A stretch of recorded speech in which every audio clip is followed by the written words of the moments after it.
Manuel বন্ধুরা, সকলকে জয় যিশু।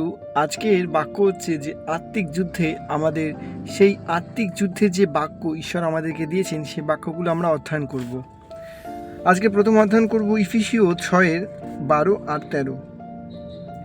রক্ত মাংসের দেহধারী মানুষের সঙ্গে আমাদের সংগ্রাম নয়, শাসকগণ, কর্তৃত্বের অধিকারী সকল এই অন্ধকার যুগের মহাজাগতিক ক্ষমতার সঙ্গে এবং স্বর্গরাজ্যের মন্দ শক্তির সমূহের সঙ্গে আমাদের সংগ্রাম। এই জন্য ঈশ্বরের প্রতিটি যুদ্ধের সাজ তোমাদের পড়ে নেওয়া দরকার, তাহলে শয়তানের আক্রমণের সামনে তোমরা স্থির হয়ে দাঁড়াতে পারবে এবং যুদ্ধের শেষে তোমরা দাঁড়িয়ে থাকবে। অর্থাৎ এই বাক্য থেকে আমরা যেটা বুঝতে পারি যে প্রভু আমাদেরকে বলতে চান যে তোমরা সর্বদা ঈশ্বরের বাক্যতে বৃদ্ধি পাও আর আগামী দিনে তোমরা প্রস্তুত হও সেই দিয়াবলকে প্রতিরোধ করার জন্য, যে দিয়াবলকে আমরা চোখে দেখতে পারি না বা চোখে দেখা যায় না। কারণ তারা কি করে, সেই দিয়াবলগুলো আসে আর আমাদের শরীরে এসে বাসা বাঁধে, আমাদের শরীরে বিভিন্ন রকম রোগের সৃষ্টি করে। যেমন রোগ শুধু আমরা অসুস্থতার রোগ নয়, মানসিক রোগ, আমাদের চিন্তা, যে আমরা অকারণে চিন্তা করি সেই চিন্তার একটা রোগ, এরকম ভয়ের একটা রোগ। তো সেই আত্মাগুলোকে আমাদেরকে দমন করতে গেলে আমাদেরকে সর্বোপরি ঈশ্বরের বাক্যকে আমাদেরকে মন দিতে হবে, কারণ ঈশ্বর আমাদের জন্য মঙ্গলের।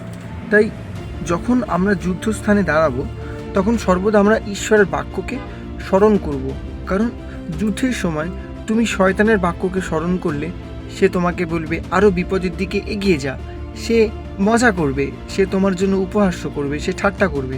সে সারা জীবনই কোনো মানুষের বলো এই জাগতিকের কোনো মানুষের জন্য সে কখনো ভালো চায়নি।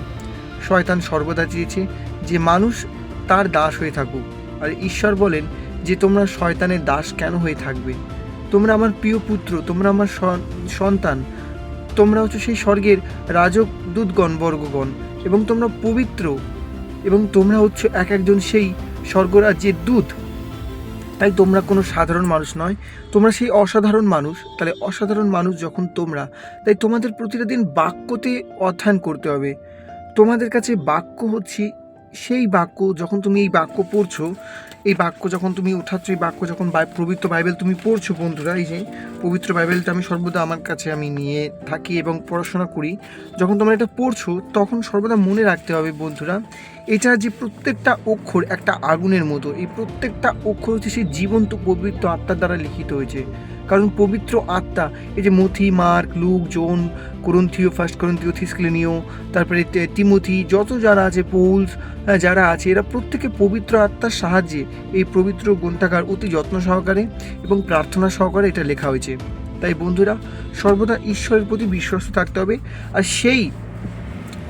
সেই যে প্রভু বলছেন আমাদেরকে কি করতে হবে, যে বাক্যতে আমাদেরকে নিজেদেরকে সেই বস্ত্রকে পরণ করতে হবে, আমাদেরকে পরে থাকতে হবে। যখন ঈশ্বর বলছেন একটা জায়গাতে যে আর কতকাল তোমরা নিদ্রায় থাকিবে, এবার জাগো, অর্থাৎ সেই নিদ্রার কথা ঈশ্বর বলছে যে তুমি দিনের বেলা জেগে আছো, রাত্রেবেলা ওইটা ঘুমানোর কথা ঈশ্বর বলছে না। ঈশ্বর বলছে যে তোমরা আত্মিকভাবে এবার জাগ্রত হও, নিদ্রাগত হয়েও না, আর কতকাল নিদ্রাগত আত্মিকভাবে থাকিবে।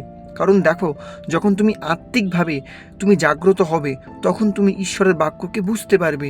কারণ দেখো, আমাদের শরীর কী চায়, আমাদের শরীর অভিলাষী শরীর, আমাদের শরীর সুখ চায়, আমাদের শরীর ঘুম চায়, আমাদের শরীর কী চায় বলো তো, আমাদের শরীর হচ্ছে কাজ করব না, আমাদের শরীর বলবে একটু বেশি করে ঘুমা, যত অলস আমাদের শরীর চায়।